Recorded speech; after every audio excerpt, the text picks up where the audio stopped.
Hello,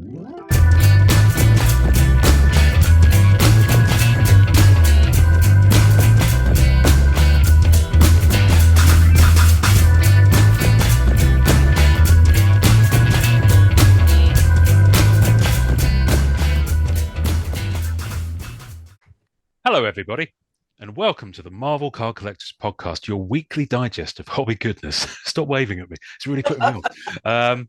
When I was at school, I used to be a school librarian, looking after the sections in the library like junior fiction, geography, things like that. And we had a joke that said, what do you get if you rub two first years together? And the punchline would be junior friction. So today we're going to find out what happens when you rub two card collecting podcast together. And who knows what's going to happen over the next hour and change. Welcome. I can't believe. And usually when I drop a joke like that in the intro, people just stare at me and blink, which isn't great content, to be fair. But so welcome to the podcast, the hosts of the Penciled In podcast, Ingrid Hardy and Lindsay Grayling. Welcome, ladies. Thank you for having us. How exciting to be interviewed. Oh, excuse me.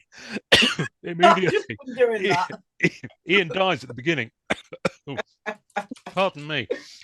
So, I've been on one of your episodes, but over a year ago now, and you were kind of just starting out. So, for those who haven't heard it, and for those who don't know about it, what is the Penciled In podcast? Who's going to take that? You're looking at each other. Okay, well, because I tend to be like this, so I try to contain myself. Well, you know what? For the audio version, you kind of need to, dead air and all that sort of stuff. For video, people can see what's going on.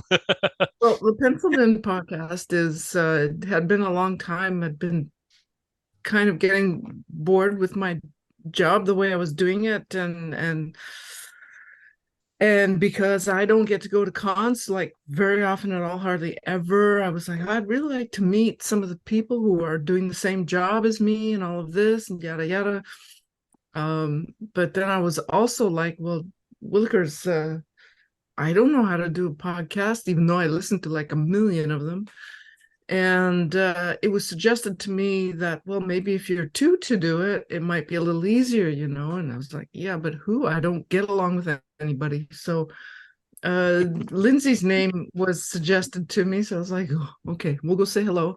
And then she's just so easy to get along with and puts up with all of my maniacal lists and everything.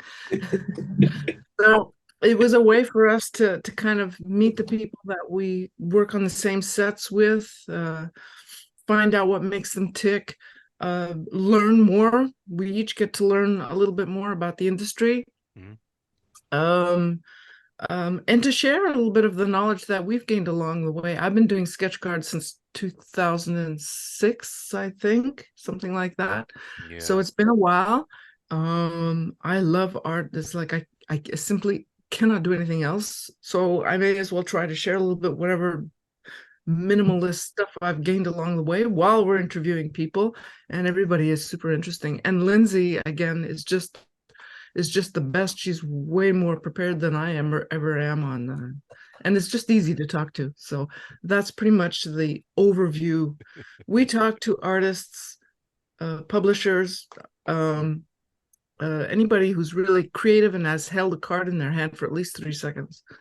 Right. And saying Ingrid's the organized one. Ingrid gets it all organized, and I kind of jump on and just be nosy. I've got a lot of questions. I've always got a lot of questions to ask.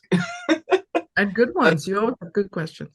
Well, it makes it run quite smoothly. I know what I don't know and what I'd like to know, if you know what I mean. So, well, that's good. Yeah, that's good. So you, when did you start? Was it about 18 months ago now? It will be 2 years in February. Wow. Okay. Yeah. So it's getting on. So we have a lot of episodes. And again, you were on our episode, and it just goes to show you how well prepared I am. I don't have the number of the episode, but I will get it, and you can put it in your show notes. I'll get the episode because you were 2 at the time. And the two of you were on our podcast, and I think we were on yours, or I wasn't. Yeah. Well, you have, Oh, and I'm that's just right. scrolling down my list of episodes because you came on. Oh, good grief. You were on episode 39 back on the 1st of April 2020, talking about your first Art of Sketch cards Yeah, that's what. volume, Wow. Yeah, which you've done. been a So while. for those who don't know about the Art of Sketch cards, um, go back and listen to episode 39, and then can people still buy it digitally or They physically? can. I have no more. The volume one is completely, totally sold out, apart from two volumes, a soft cover and a hardcover, which I've made. I have one collection of soft covers, 1, 2, and 3, and one collection of hardcovers, 1, 2, and 3. And those I'll be putting in like some kind of a special venue or something later on when I get the time for it. But otherwise, volume one is completely sold out. Volume 2 and 3, I do have extras, but I'd put Oh, everything on hiatus because the shipping issue, especially after COVID hit, the price of shipping just went mm, through the roof, and it cost more to ship the book than it did to actually print the thing. yeah. So it's like, no, that's enough. I was actually going to toss them because I thought I'll never be able to do anything with them. But now, we here in Canada, I found a way to ship things out that it's a little bit more affordable. So I'll be offering them again Oh, that's when good I because get I them. still need a volume three. I've got volumes one and two. Okay, well, Volume three, it'll I'm be an short of. option. It will definitely be an option. Good. And this time there'll be options to add things with the books if they want, because things have Oh, changed since. exciting. Yes. So I'm just scrolling through. Now, I think you've only just been on that once. I'm just scrolling through here. Yes, yes, Yep. yes, no, just once. And Lindsay, this will be your first time, so you'll always remember this moment. New, new and fresh. Apparently. So, um, so Lindsay, where have you what? Because I hadn't heard of you before Penciled In podcast started, and yet you're in the same fair country as me, albeit further up country. So where have you come from? What's your background? Because people have heard Ingrid's story before. They can go back and listen to episode 39, but I've got no idea your origin story. I was born in Halifax, moved to Doncaster when I was about 4. Um, and I've always drawn. I've always been into art. Like I've never stopped drawing, no matter what I've been doing. But I went to college in my teens. I got a HND, and then I just started working a regular supermarket job. Mm. But I was never happy. I was like really, kind of fed up with it. Like the people were nice, but if you want to do art, that's all you want to do. So Yeah, yeah, I don't remember I was sat there one day and I had grumpy face on, like doing me, scanning the products.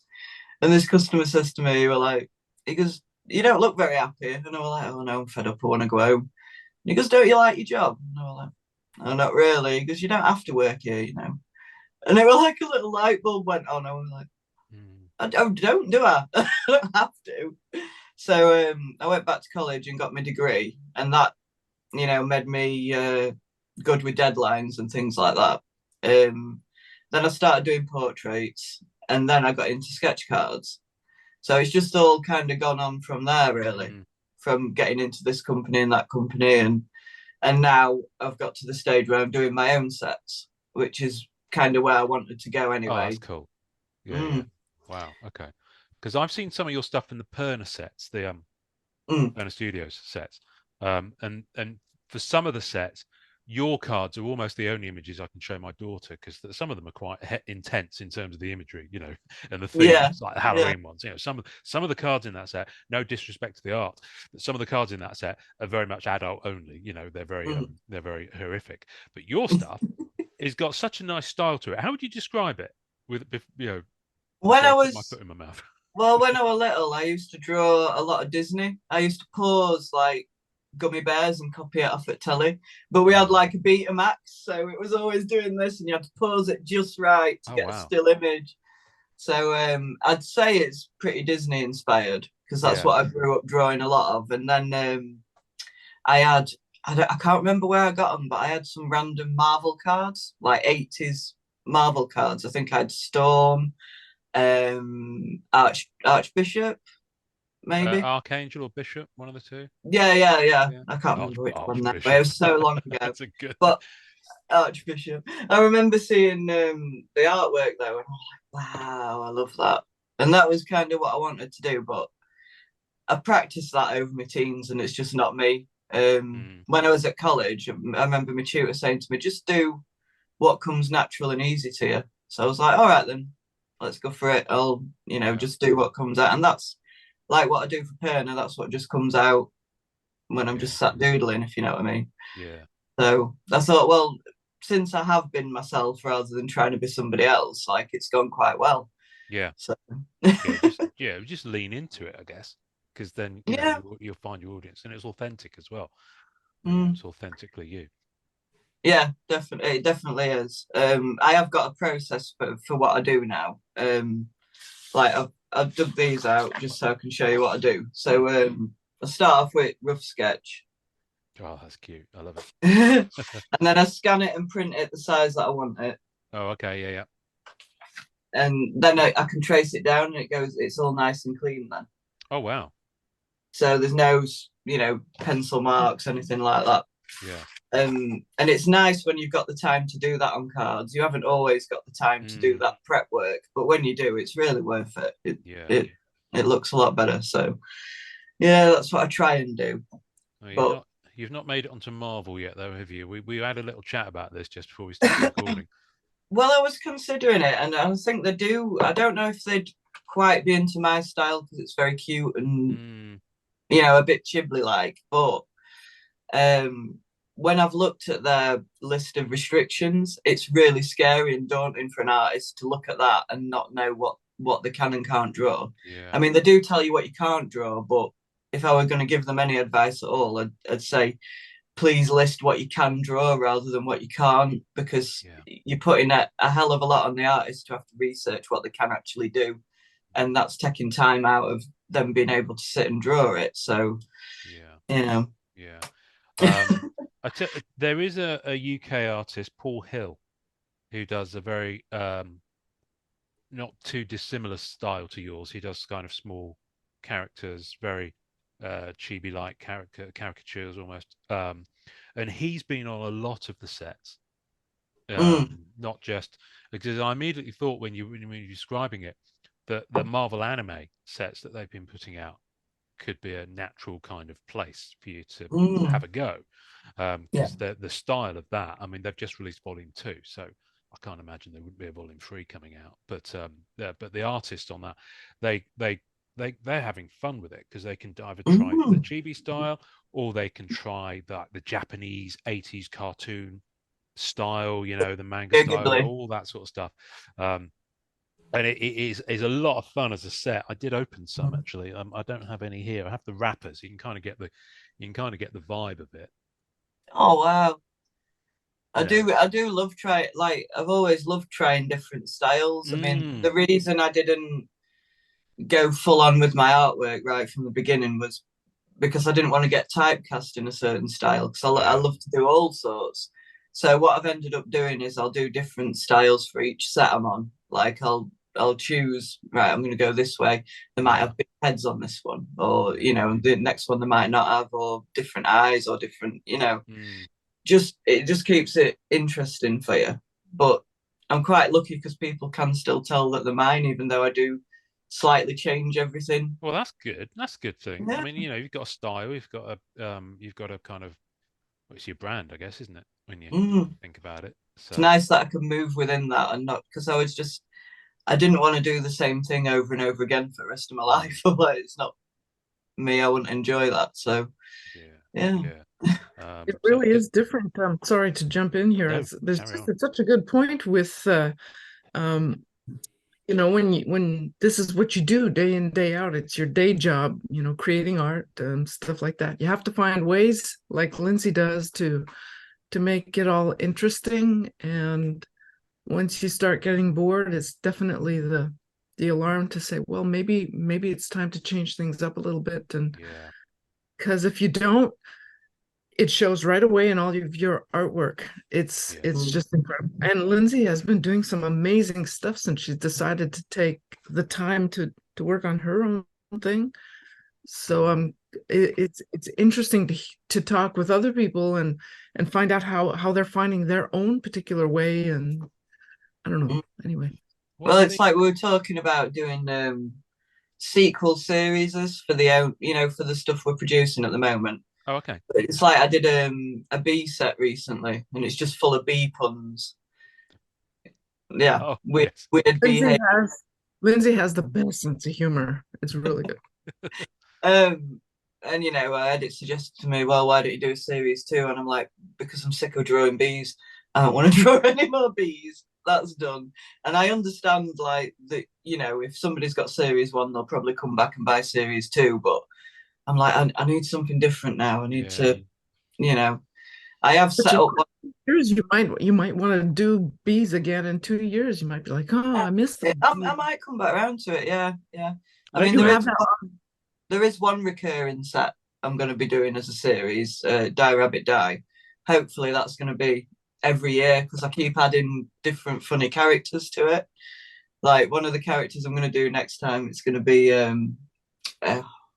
the jilted bride, and she's kind of like got mascara and bit of a crazy look on her face. Like they're just so fun to create, these little characters. So I'll keep that going as a series. Is it actually a rabbit you're describing here? So it's a rabbit bride.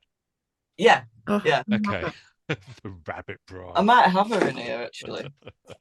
So people really like the fact that there were different characters and they've all got their own personalities and little bits of backstories, and on the back of the cards it's got poems and I did put a hell of a lot of work into it, so I'm dreading series 2. So it's going to take me ages. You know what you're doing now, so there's that less you have to figure out. Oh, I can't find her. I thought I was so organised and had everything in all my folders, but I'm not. She's the runaway rabbit bride. Clearly, she's left it out the back of the church. You'll have Dustin Hoffman turn up in a minute. Oh dear. Yeah. Because Lindsay, you've been on some sets where I can your style is very classical almost. Some of the stuff. Oh, realism. Very very. I'd almost peg it on the spectrum towards the fine art spectrum, in terms of some of the stuff that you've done, especially when I see you do wildlife, because I often think of, when I see your stuff, I often think of some of the stuff that Julie Bell is doing in a much larger format. Because it's kind of got that feel to it. But yeah, I know that you went to town on Lord of the Rings. I wasn't on Lord of the Rings. I did a lot of stuff. I'm talking to Ingrid. Oh, sorry. Yeah, I'm talking to Ingrid now. You're talking to me. I thought you were talking to Lindsay too. No.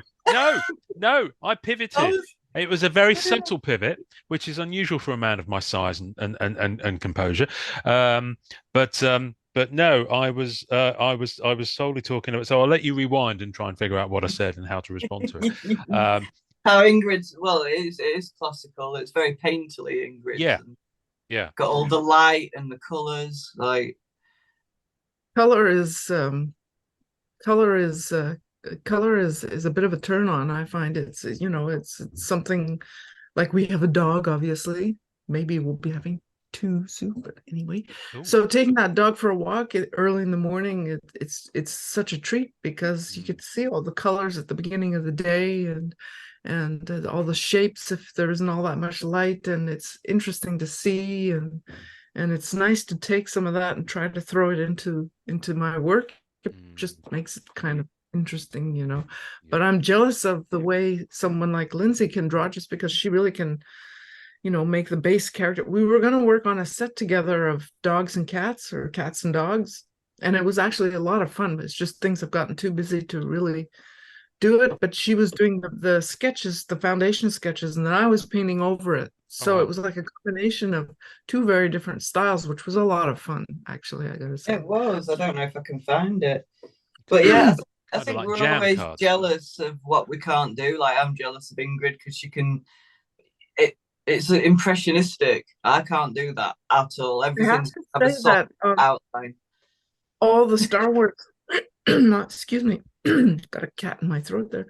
All the Star Wars sets that I've done over the years, I've done so many of them, that the only way for me to find an interesting way to keep doing them was to really just play with the color and say, just forget about realism a little bit and just see what happens and just take a chance. And I'm so glad I did. I mean, it wasn't that big of a deal, but for me, it was just like, oh, yes, this works. Yeah, that doesn't work, but at least, to try something and throw it to the wind and see if anybody likes it. I lost a bunch of collectors actually who used to buy my stuff regularly.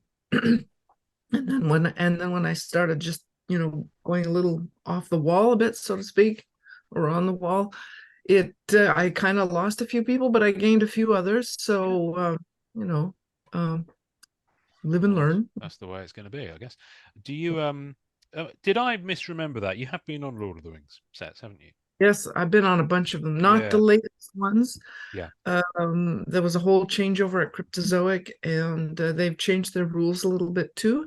And I'd have to keep sending applications. They suggest that you send regularly, which is a great thing to do. I just have to sit down and do it. So I haven't done any lately. I'd love to, but I haven't done any lately. Yeah, no, I'm sure that's where I first saw some of your stuff on some of the tops. Oh, yeah. And one Tops had it. Yeah, Tops had it. A lot of sets. Masterpieces, I think. Yeah. It was Scoundrel. That's where I first heard of you, on the Scoundrel forums. Scoundrel, yeah, that's going back a few moons. Yeah. Yeah. I need to do a Scoundrel focused episode one of these days. It's kind of that would be really good, because that was really a little hub of all the sketch card artists that really went on to do a lot of other stuff, and who already did at that time a lot of other stuff. It was just a little area that was great. Who's the name of the guy who put it together? It was MacLeod's, his real name. I honestly can't remember. And I don't Chris, think I ever knew something. I don't remember his last name, but I can easily find it. I've got it somewhere. But yeah, his screen name was MacLeod's. That's right. Yeah, he put work into it. And I ended up being one of the moderators for a while. I think I still am, but I haven't gone over there because everybody's on Facebook or something. Everyone's left. It's like tribally, they've got up and moved over there. I kind of imagine it like a flock of starlings just lifting from one tree and going to another. And now they're kind of leaving Facebook and going off to Discord and YouTube and Instagram. There's kind of there's so many channels now. So you're are you audio or are you just video? Because I know I've seen your videos, but do you do audio as well? Yeah. When we started out, the plan was to be both audio and video. So for at least 20, 25 episodes or so, I'd edit the audio and edit the video. And it was just like, there has to be like 48 hours in a day for me to do everything and do my job. And I cook and, house stuff, and that's part of life too. So I just couldn't do it anymore. I have or maybe I don't have all the original files. Otherwise, I could upload them as audio, but no. It's all on YouTube. And in any case, I think now YouTube has a thing where you can kind of watch videos as if they were a podcast or listen to them. Listen to videos. Anyways, it's all up there. I've found the mashup card me and Ingrid did. I drew it, Ingrid painted it. It's my favorite thing ever. Oh, yes. That's my favorite card. They're my pets. That's my cat and dog. That's really sweet. I love it. But it's totally Lindsay's expressions that I made an every effort to keep skill. So we thought, we'll put those together. That's cool. It was fun. It would have been fun to do a whole set of those, and maybe I'd like that. Keep it in the back burner to maybe do it once time frees up a little bit. Things are so great. Just keep chipping away at them. Just do a few. Well, we're also chipping away. Lindsay's chipping away at her own one or two new sets. I'm chipping away at a set that Lindsay and I are working on together for next year. And chipping away at the podcast and chipping away at a few other things. One that I'm doing with R.R. Parks cards, and it all comes together in the end, doesn't it? Like I had a memory pop up on my Facebook. It's been just over a year since I started Krampus. I'm like, wow, really? A year's gone since I started it. Get it finished. So what's that you started? Because I think I've heard of that set, but I'm not sure. That's as far as it goes from my point of view. What I'm doing at the moment. Yeah, there's so much stuff out there, and I keep seeing names pop up of different releases like RR Parks, and I see stuff in non-sport update and the occasional promo cards. But there's so much stuff. I think next for you guys with RR Parks and Long Dog is it's Egypt, isn't it? You guys have got Egypt coming out. Oops. Sorry, hold on. You're throwing Egypt around, are you? I haven't had enough coffee yet. So that's about to be released. Ancient Egypt trading card. So is that like a co-promotion between the two of you? Yeah. It's a trading card, but I'll let Lindsay finish what she was talking about first with Krampus. Oh yeah, okay. Oh no. Well, I was going to say you've got Egypt coming up, and like it's Richard and Ingrid, that one. RR Parks and Long Dog. But they've let me put one of my characters into it as well. I've got a little cat character called Kitty Eerie, and I just dress him up in different costumes. So he's there with all the Egyptian type outfits on and everything. Right. That's cool. It's nice to sort of cross-pollinate. Yeah. Now, Cats in Egypt is good as well. Kitty Eerie on the dragon set too. Yeah. That was just your release, wasn't it? The dragon set, and I did some stuff for you. I think for the have you announced? Do you want to announce what we're doing together, or did you want to keep it? Oh, it's been out there. The yeah. We're doing UFO together. This will be the first one we've done. That's the promo card on the Kickstarter. You can get one of these, and Lindsay will be doing Kitty Eerie for this too. Oh, okay. You are right. And then so on the Kickstarter you get both of these promo cards. So. Oh, cool. I love it. It's just for that. It's just to get some interest. You get the two promo cards. The Kickstarter for the set will be next year, and there's going to be a lot more stuff. But it's going to be a lot of fun. I mean, I can't wait to see what the artists draw when you give them, like, come up with your own aliens and spaceships and stuff like that. And because there will be a reference image bank for those people who like to do realism, but I want to see what comes out of, Yeah, there'll be a lot of artists, so there should be a nice variety of different styles and stuff like that. And you're gonna cool. and your flasher card, which set is that one going into? You have such the awesome flasher card. It's that is not actually a set card. It's like my personal card that I will send to people. It's you sign it on the front, so it's kind of like an autograph card, but it's going to be lenticular. So you've got the cat with his trench coat like this, and then he opens it, and there's a little sign that says "I appreciate you." And at the top it says "News Flash." So that's going to be, just if you collect my stuff and you want some, an autograph card from me, that's what that's going to be. Okay. I don't have a lenticular here, but I think everybody knows what a lenticular. Oh yeah. People, trust me, people know what lenticulars are. It's a 3D thing, so Lindsay will have her cat. Yeah. You're going to expect willies and stuff, but no, it's just I appreciate. Yeah, it was going to be a six frame lenticular, but it just wouldn't looked as good. So I did end up drawing it all out. So you're going to start with that guy. Yeah. And then you're going to end on that guy. Okay. Good. Well, listen, we've made it just over half an hour before someone said the word willies. So I think we're doing all right. My willies. Yeah. Lindsay's going to do a whole set of willies. Okay. Everyone at home, take a shot. It's going to be called Wee Willie Winky. Willie Winky. Wee Willie Winky, and he's it's a pun set, so you've got like a shuttlecock. Oh, you're kidding me! Please, seriously, right? Get Tony Perner. Get Tony Perner. So Tony Perner sent my former co-host. You showed us them last time, and I was yeah. Former co-host and I sent penis cards. And there was a penis Silver Surfer, and there was a penis Black Cat, and it's the weirdest thing. And I tell you about the time he sent he sent Tony and Elaine sent us a Christmas card, which was very yes. I think you showed the that was pretty funny. Yeah, when there's these deer in a woodland scene, and it's a printed card. It's not something they've drawn. It's something they've bought in a store. And I had it up in the house and all this sort of stuff, and great. And I think my daughter had opened the envelope when it arrived. Anyway, cut forward to January, and then Tony's messaging me and going, "Oh, did our Christmas card arrive?" And I'm like, yeah, yeah, yeah. We've packed them all away now. It's like January the 20th. So, oh, okay.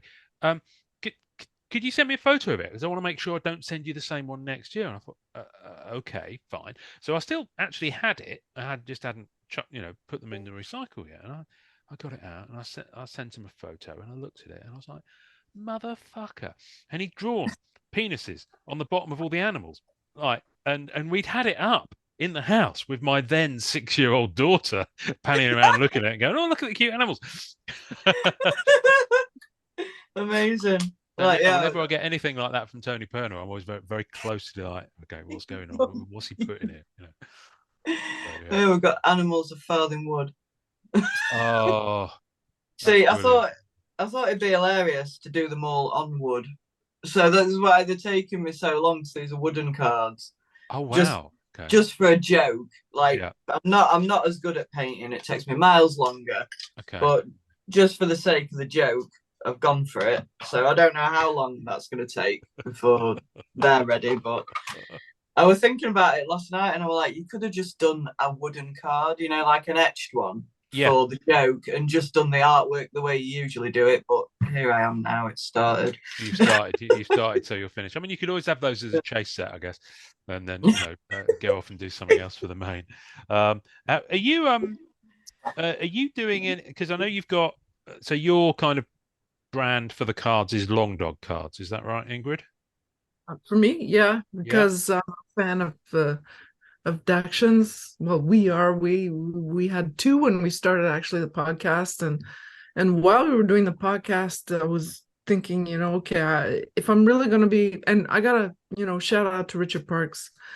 He's helping so many artists to kind of become a little bit more independent. Mm-hmm. Not all of us want to do massive sets and things like that, but at least to minimally be independent and stuff like that. But you do need a name. So for me, I had to come up with something. I was like, oh, I don't know what. And then we have, we had the two dogs, one who died just after the podcast started, actually, which was like losing a kid. It's terrible. So anyways, I thought, well, yeah, Long Dog, The one we have now is black. The one we had before was red. So it kind of combined the two colors just as an homage to our first dog. And figured, oh, well, okay, it's not perfect as a design, but it'll do. And that's the way it's going to be. And which is a point that it actually brings me to, because my brain tends to go like this. Yeah. One thing about being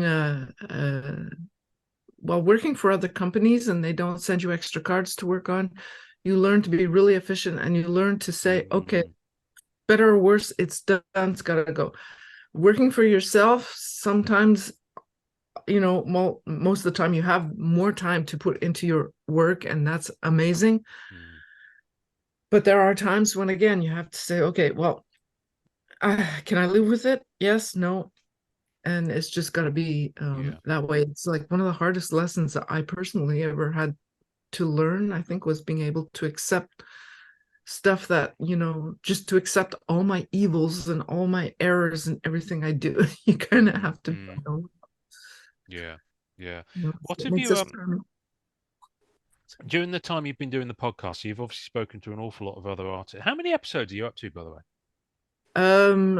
Well, if you're kind enough to let us share this one, it will be episode 88. Episode 88. We've done 87 episodes so far. We're booked for another 3 or 4, I think. We were doing like one every week in the beginning, and actually at the very beginning we did 2 or 3 a week, so that I'd have kind of like a bit of a buffer.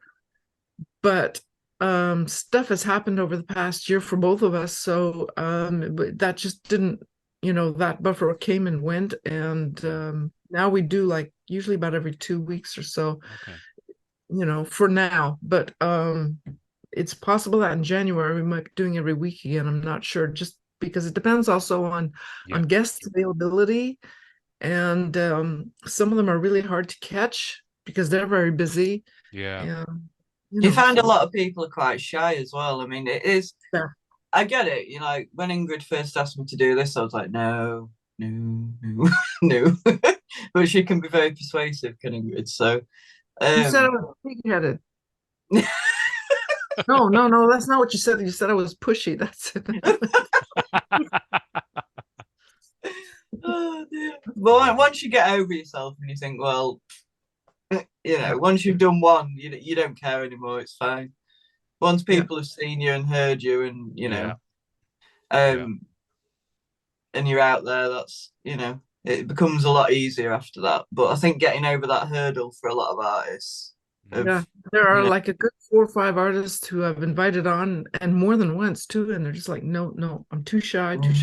Yeah. But I gotta say, I'd love to speak to Andy Fry. I absolutely love Andy Fry. Oh yeah, and there's just no way. I think we'd have to hijack him or something. There's no way he's going to come on. There are a lot. Drive to his house.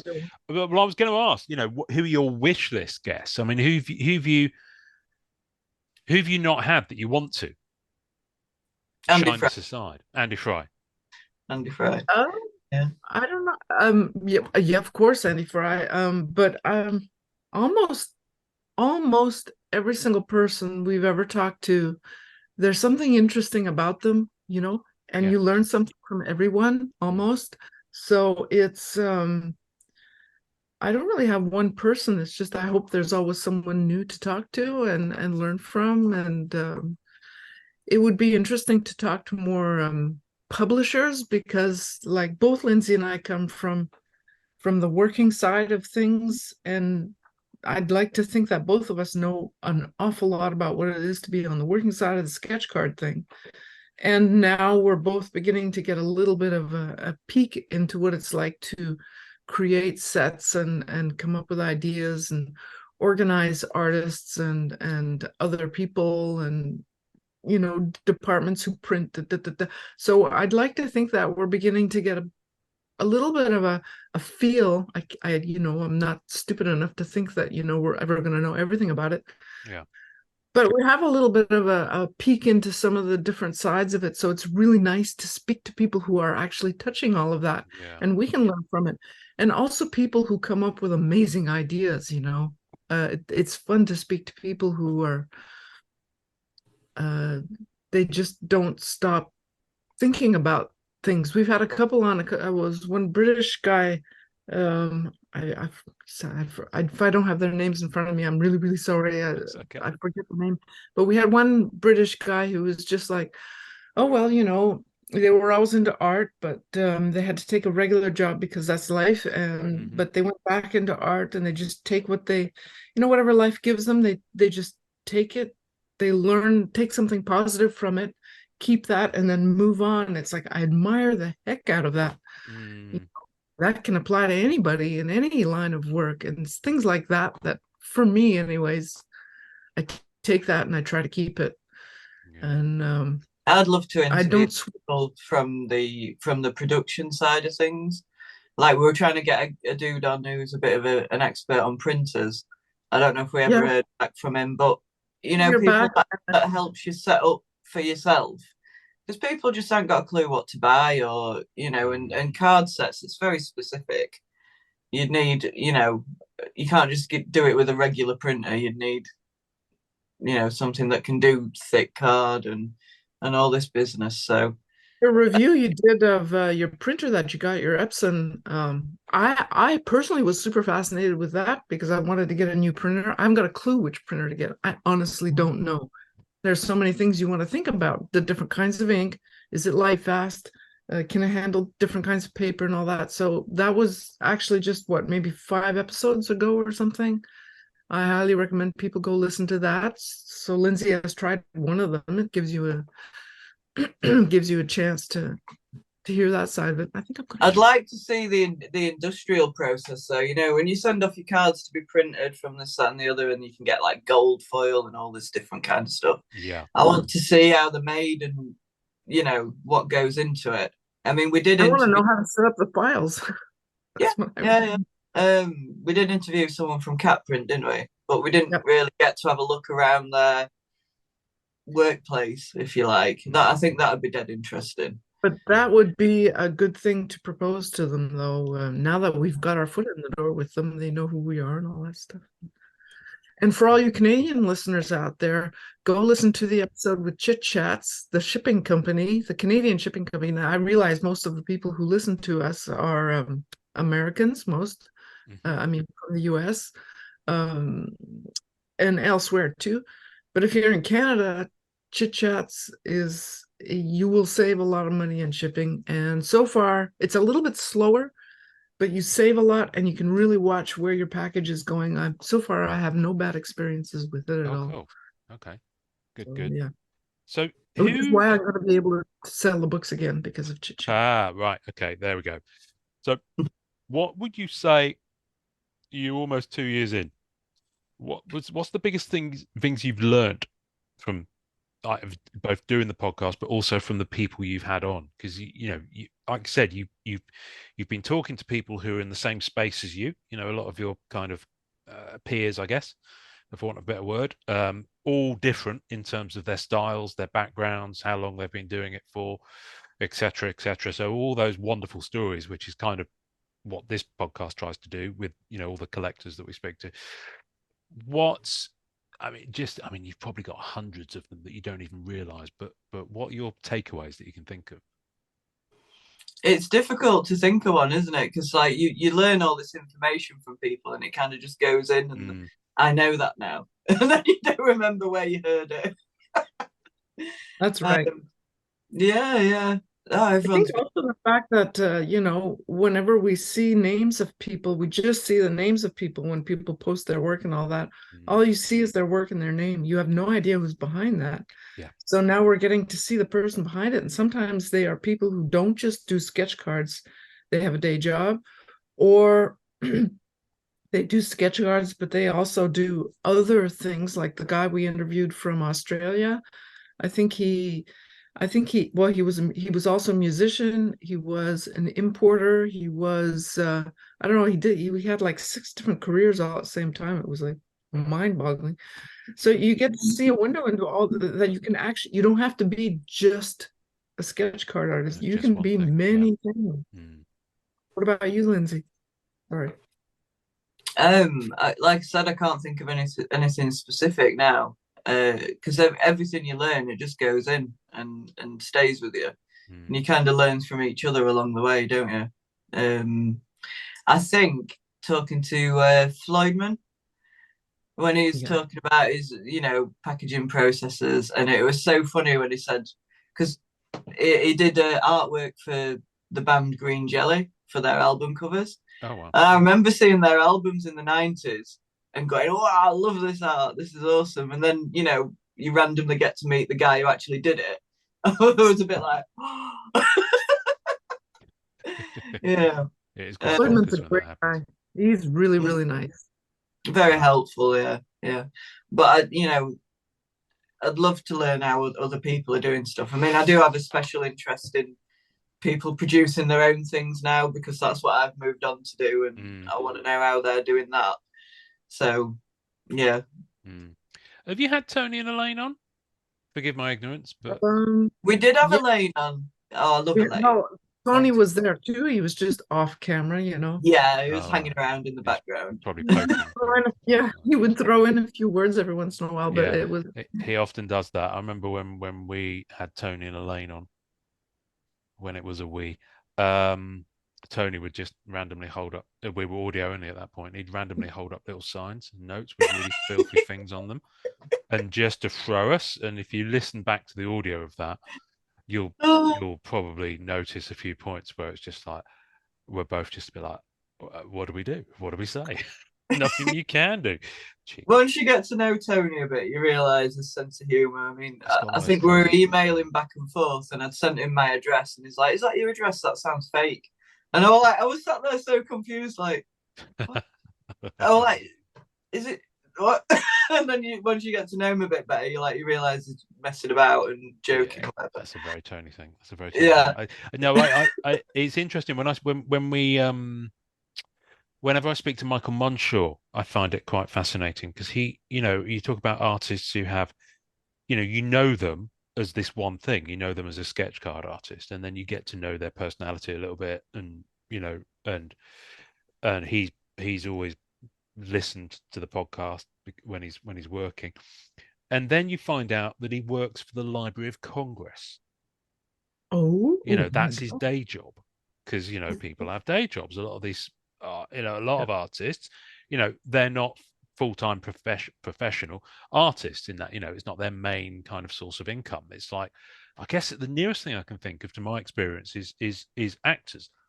Most actors are barmen or waiters or something like that. They very rarely get paid jobs, because there's 200 actors going up for each role. It's so I kind of always equate it a little bit to that, and I know it's different, but it's kind of an interesting parallel. But I'm trying to think who else we've spoken to who's got bonkers ideas. There's one guy, he makes kitchens. That's his job, you know. And then there's the wooden we must unit. get him on. Maybe he can come and redo our Oh no, he's kitchen. been on Joseph Reed. I might be misremembering exactly what his job title is, but he kind of manufactures and installs. He's part of a team and a company that do it. And who else? There's some crazy kind of stories about how people have like juggled, like keeping the roof over their head and paying the bills, and then being up till stupid o'clock in the morning, finishing 50 sketch cards that were on deadline for next week because someone only sent you the cards last week. Which I'm sure you can probably relate to on the commercial side of things. Looking at you on that one, Ingrid, because Which I don't do anymore. Yeah, I'm sure you've had that happen. Now you're probably at the stage in your artistic career where you can be like, 50 cards by when? Don't you know who I am, dear? No, nobody can do that. But no, I know, I'm kidding. Well, I don't think they well, yeah, I suppose they still do from what I read on Facebook and some of the groups and all. I guess they do, but I don't really work for any of the companies anymore. It's just changed too much for me. Yeah. But back in the day, yeah, tops, they'd send you 200 cards and you had 2 weeks to do them in. 400. I mean, the horror stories back in the early 2000s. I would never do that again. Never. Ever. Yeah. I'm start to get worn. I'm proud of all my stuff, and I learned a lot. It's part of who I am now. But I've been there, done that. Don't need to do it again. Yeah. And interesting. I think a lot of people do that with sketch cards. I mean, if I think back to a lot of the artists that were on Marvel Masterpieces 2007, 2008. A lot of those sketch cards artists were active for a period, but they've moved on to other mediums, or they're working, doing comic covers, or they're doing, they're teaching, or they've got, it was a step on the path. I don't know of many artists that are still doing it from back in the day. I mean, some people can make a proper living at them, but what I've found is, once people have enough of your cards, they'll move on to somebody else, someone new. They haven't got any of their work yet, and you kind of don't have a choice but to move on sometimes. Yeah. I mean, like I said, there are some people who are solidly there who people will always collect, but and I don't know if it's an effect of lockdown as well, because when lockdown first started, I thought no one's going to be buying art. I'm going to really struggle here. But I was completely wrong. It was exactly the opposite. Yep. Everyone started buying art, and wow, I could not have predicted that. So perhaps it's also because that's over and people are spending the money on going out and doing things again. Yeah. And food is expensive too, and stuff like that. So yeah, it's very. I think the trading card industry needs more collectors. In short, I think. Yeah. There's only a finite pool, I think. Well, it's hard to, even if people do really love art, trying to put this in front of them and say, you don't have to buy art to go on your wall. You can collect a myriad of different artists, and it's not going to cost you a fortune. You're going to end up with a really lovely collection, but getting them to know that they even exist, it's hard. Yeah, that's the tricky thing. It has been fun talking to collectors and having them share a little bit different ways that they, keep their collections. Some of them keep them in binders, and others will keep them and put them on the wall. Or there's one Star Wars collector who has created an entire part of his house just for cards, and it's stunning. He's on Instagram. I don't remember his call letter, but I'll try to find it. But it's really interesting to see all the different things you can do with collections, you Yeah. know. Yeah. And like Lindsay was saying, it's small enough, so you know it gives you more opportunity to play with it, and Yeah. you can make it Yeah, Yeah. interesting. you can focus just on one character, one franchise, one Yeah. Yeah. style. Yeah. Yeah. You can, Who were we take like talking to? whatever you want. Who was it we were talking to who said that you know, he knew of people who collected the strangest things, and one of the people he had met collected barbed wire, but you know the parts of the barbed wire that have the little, you know, where they connect. Do you I remember who that was? And Yeah, I and do. Hang on. I do each remember that one one. each one of those pieces of barbed wire had a story to tell, be it from somebody's farm, prison, what have you. But that was Wow. what that particular person collected. I mean, That I was would. was it Adrian Cook, the promo collector, Australian? I think so. Yeah, that's not what he collected, but he knew of someone Mm, who did collect that. That you're right. You're right. It was Adrian. Yeah. mm. That is Yeah. bonkers. I mean, there's Yeah. there's there's there's something out there for all sorts of people. I mean, what I've been, people, what I find with collectors is that it's never static. There's always a fluidity to it, and the kind of the collections kind of change, and they'll discard some over here, and then they'll start looking at it in a different way. And at least that's what I've been doing over the past few years. Is I'm focusing on certain things now because it's becoming more of a quality over quantity kind of approach, because there are just so many sets out there. And hats off to the people who go after and collect like all of the sets, because it's yeah, with Marvel now. I mean, this year alone, across printed, across original art, comic art, and movies, stroke TV shows, this year alone, there's well into double figures on the sets, because Upper Deck have caught up. That post-COVID bash, we've literally had one every 2 weeks for the last 4 months. Your wallet can't do it, can it? No, and that's the thing, because it's these are odd times for the little people at the moment. And outside of some people who've got the spending muscle, you're having to do that creativity with your collection, because it's like, well, I can't buy everything, so I've just got to be very focused on how I do things. You gotta be careful that people aren't going to give up completely, though. I mean, like I collected Ninja Turtle figures recently. There's so many people with the license for it. Yeah, I couldn't keep up, so I've just given up. I can't, you know. There's too many people doing these things. You can have too much of a good thing, and that's the challenge at the moment with a lot of people. So character collectors, for example, because I'm a character collector, but also collect certain other things. So I kind of, I've got several kind of strings to my bow. With newer sets that Upper Deck are doing, I think there's the new Marvel Beginnings set. I think there are almost 20 different parallels of my character's card. Wow. Yeah, there's a red border, there's a black border, there's a blue border, there's a red border, there's a rainbow effect, there's a flipped FX, there's a first appearance, there's a first appearance purple, there's a first appearance gold, there's a white diamond. I mean, literally, these are all real names, by the way.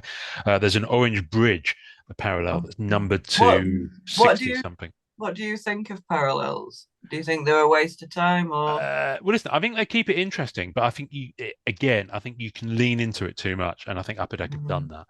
And I think it's just getting to the point where it's like, I've character collectors will be one of two sorts, generally speaking. There'll either be some who like, yeah, if I can get that card from that character, that'd be nice. And there are others who have a spreadsheet checklist of every single card that exists of their character. I'm of that type. So for me to actually make the decision to say, you know what, forget it. I won't bother going after these parallels, because, that's, but that's the thing. but that's been a deliberate business choice for them, and they've as much as they feel they've gained in doing that in their products for whatever reasons they've done it, they've also lost a section of I think there's a balance there. Yeah. But there is so much stuff coming out. I've taken the approach this year with the volume of stuff in the Marvel card space. I've just, I've mentioned this before, just finding a moment of joy in the sets that I'm appealing to, and just collecting one small element of it, because it's just too much.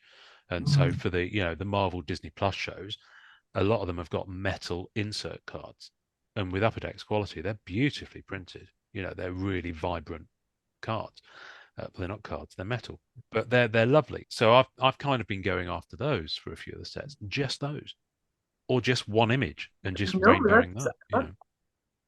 That's actually a really good way of doing it. Just like metal, just collecting all the metal cards. It's just a little taste. One heck of a really nice set. All different kinds of cards. And there were some sets where you do want to own the Marvel Masterpieces. It's an original art set, so it's the kind of the crown jewels, if you like, for Marvel original art sets. And so, I will eventually have a copy of each piece of artwork, what color it is or what tier it is, depending on the rarity and all this sort of stuff. I've kind of got that mapped out because it's very similar to the previous sets they've brought out. So, but I'm not in any rush for it. I'll just wait, I'll pick it up. I'm still collecting Dave Palumbo's 2020 set. It's all right to be relaxed and but that's the thing. But a lot of collectors aren't. A lot of collectors are like, I've got to finish this. I've got to finish this. There's a real FOMO about what do you think of I always ask everybody this. What do you think of sets including everything you could possibly get, like a master set with everything in it, versus having cards that you have to chase? Like, is there any fascination for you when you have to chase down a card? Or would you rather buy everything and have everything there? Well, I won't. Well, when you say chase, what are you talking about? Are you talking about buying it, or are you talking about just buying multiple boxes of If you have the opportunity to buy the entire set, every single thing that's in that set, and you have the opportunity to buy to just one and done. Or do you enjoy looking for those metal cards? Or... To be honest with you, I think everyone enjoys some aspect of that. I think the people who can, there are a handful of people in the hobby at the moment who have got a ridiculously large spending pot, and so can buy premium product by the case, and very quickly achieve their goals. But they are still going through the process of opening it and sharing that as content with others. So they're still, there's still an enjoyment with that. I don't know of many people who just one and done things unless it's been out for a while and people are offloading and downsizing sets. It is done. People. There's a guy at the moment who's gradually seems to be parting with his collection, and he's doing it every few days. He'll list something else. So, for example, you could quite happily go on and buy Marvel Masterpieces 2018 Simone Bianchi tiers 1 to 3 for a really good price, because it's Simone Bianchi's artwork and it's fucking stunning. But other people not keen on that artwork. They'd rather buy autograph cards from a Marvel actor, for example. So that's the thing at the moment, because sketch cards and autograph cards are much tougher to hit now. They're like, in some cases, 2 per case of like between 12 to 16 boxes, So rather than buying loads of product just to rip it on the hunt for this, a lot of people are now eschewing the hashtag buying singles. They're not spending the money on a case. They're just waiting until the cards are out there and then just paying what they would have spent on the case just on buying the card they wanted. So, it's difficult.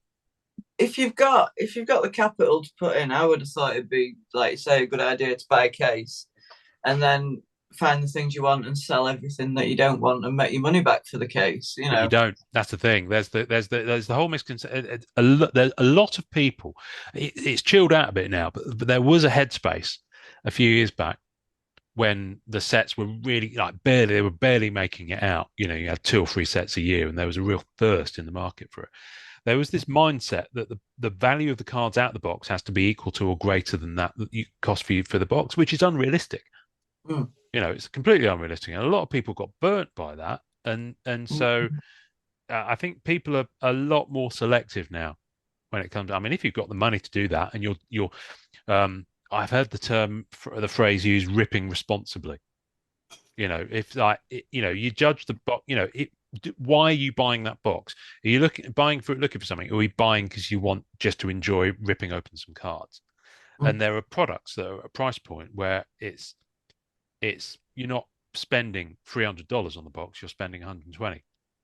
You know, So that's in other unripped. words, So it's worth paying for that experience, so regardless of what you get out of it. in other words, you have collectors that are driven by the financial aspect, and then Oh yeah. collectors who are driven by the passion of it, and they seem to be rather separate entities. Oh no, Is they that do possible? cross the streams. They do cross the streams, but I think the, the once a set, especially with Upper Deck, once a set is released on EPAC, the market gets flooded with all those other cards. So Mm. you can't buy a case of physical product and just think, oh, I'll sell everything that I don't want to make up that money. Because it's not, unless you do it in a very short window after the first few weeks of release. Once Mm. EPAC hits, the market floods, the prices just go, you know. So a Good lot of point. people now just wait until the set's been out a few months, until it's on ComSeat, and then they will be able to pick off the cards they want from that set at 50 cents to $1 and make their set that way and spend less than they would have on the actual buying 3 or 4 boxes. So Yeah. it's very different now, very different. But these are all really big sets too, right? I mean, they're like sets that include Yeah. what, I don't know, 60, 70, 80 cards or something in all, or more. Well, in terms of the base set, yeah, you'll be going maybe 90, 100, maybe 200 cards. But That's then like you've very got, different. but then you've got parallels of those. So when Upper Deck put out the checklist as an Excel spreadsheet, you will get down to 3,000, 4,000 rows very quickly with all the parallels, because you've got parallels of the chase sets, you've got parallels of this, you've got parallels up the Swahili. It literally is like a multiverse. I'm In not a there. fan. I think the only kind of parallel I would accept is if it was, say, like a black and white parallel, Yeah, something where the art looked different, yeah, the original. I mean, it can be yeah, the yeah, same, yeah. but a different style, or a Well, different way of seeing it. that's what's so good about the last 3 masterpieces sets. They've done a parallel called preliminary art. Yes. With Simone Bianchi, his preliminary art is otherworldly, and it's Mm. actually in some cases quite different to the final image. Yeah. Yeah. Dave Palumbo's set, the Masterpieces 2020, did the same. They've You done, might as well, because that artist work for you. They've got yeah, that work there. yeah, People love to see it. They love to yeah, see construction lines and how you've put it together. yeah. It's fascinating. I do have to say, guys, I'm so sorry, but I'm gonna have to go because I've got an No, appointment. well, we should probably circle into land anyway. Very quickly, where can people find you, Ingrid? Where can people find your podcast? I'll put you on the Okay. spot now. Yeah, I've been just listening and making notes and stuff. Well, the best place to find the podcast or anything that I'm doing, it's my website, www.ingridkvhardy.com, ingridkvhardy.com, and right on the landing page on the right-hand side, you're going to see links to everything. My Facebook, our YouTube channel, Instagram, Kickstarter profile with all the Kickstarters that I have done, Mm, and the one that's currently going on to get these 2 cards, these promo cards, so that you'll stay in the loop for the upcoming UFO legend and lore set that Lindsay and I are doing together. The podcast, if you go on YouTube and you search I don't know how you say that in English, whatever, PIP podcast, the PIP podcast, you'll find us. But again, on my website, links to everything: Facebook, great. Instagram, Well, yada I'll yada put all the yada. links on the show notes as well. Lindsay, have you got a page anywhere? You can find me at Leg Day Cards on Facebook at the moment. Leg Day, brilliant. Leg Day, because it's my initials LEG. And then I thought, well, leg day's a thing, and I'm obviously going to be doing, a lot of work, putting a lot of work into it. So I'll try. Yeah, you can find me there. Leg day cards on Facebook. Cartoon cosplay is usually my tag on like Instagram and TikTok and whatever. So you can find me that way. The website's still under construction. Yeah, so's this one. But legdaycards.com will be up eventually. Good. All right, ladies. Well, listen, thank you for getting up really early. Thank you, Lindsay, for just being awesome. Ingrid, you were about to say something. You were holding something up. What were you about to? Lindsay also will probably be having a link to her Kickstarter as well, now that she's done 2, I think. So yeah, we are findable on Kickstarter as well as websites, and if you sign up for the like for $3 you get these 2 cards, free postage for the 2 sets that we're in, and yada yada. And that way, and if you do that for Lindsay too, well, you'll be staying in the loop. It's almost like a mailing list. If we do updates, you get to know what we're doing.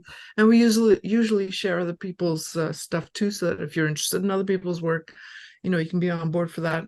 If you want to support the podcast, because podcast, as you know, Ian, takes time, please support us by getting a card and 2 checklists. There'll be a 3rd checklist once we've reached 90 or 100. I need to talk to you about producing something like this, definitely. So this is our podcast card. Lindsay actually put most of this together. Yeah, I've got one of those. I haven't got the checklist ones yet. I'll have to hunt those down. Which actually, when I was looking for names, I could have. You guys like your list, don't you? You guys and your list. It's color coordinated. They are color coordinated for. Okay. Brilliant. I love it. Right then, let's ladies, would you very much like to sign us out? I know you've both written this down. Do you want to try and do it together? Oh, do you know, I've forgotten what it is already. You said people, and I'm thinking, I'm not going to forget that. That's fine. Yeah. We have to say, enjoy collecting together. Oh, it's enjoy, right. Okay. So, all right. Enjoy collecting. Collect. No, we didn't do it. We didn't get it. We tried. You tried.